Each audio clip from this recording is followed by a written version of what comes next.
क्या आपने कभी सोचा था कि जो प्रशांत किशोर कल तक पर्दे के पीछे रहकर दूसरों का चुनाव जिताते थे, वो खुद मैदान में उतरेंगे और पहली ही बार में बीजेपी का 30 साल पुराना किला ढा देंगे। जी हाँ, पटना के बांकीपुर सीट पर खुद प्रशांत किशोर ने करीब 19,000 वोटों से बम्पर जीत दर्ज कर ली है और इस जीत के साथ उन्होंने दिल्ली में बैठे नरेंद्र मोदी, अमित शाह को जो संदेश दिया है ना, आपको जरूर समझना चाहिए। अब बात को गहराई से समझो।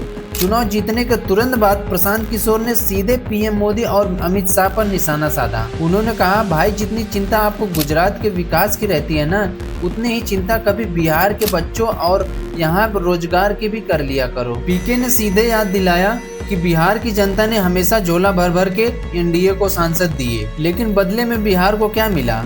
वही पुरानी गरीबी और पलायन। पीके कह रहे हैं कि मेरी यह जीत इस बात का सबूत है कि अब बिहार की जनता इस अनदेखी को अब बर्दाश्त नहीं करेगी। सोचने वाली बात है कि बांकीपुर कोई आम सीट नहीं थी। साल 1995 से यहाँ सिर्फ बीजेपी जीतती आ रही थी।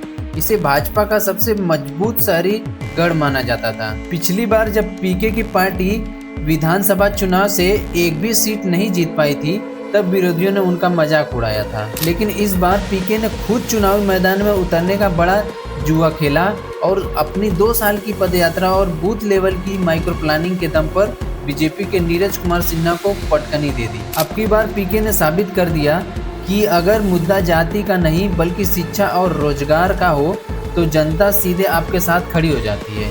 जीत के बाद पीके ने बिहार के मुख्यमंत्री सम्राट चौधरी पर तीखा हमला बोला है।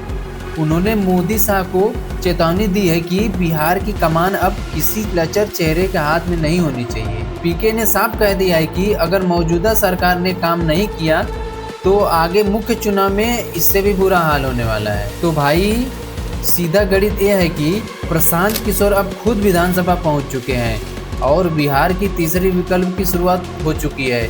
अब आपको क्या लगता है, क्या विधायक बनने के बाद पीके वाकई बांकीपुर और बिहार की तस्वीर बदल पाएंगे? अपनी राय कमेंट बॉक्स में जरूर बताइए।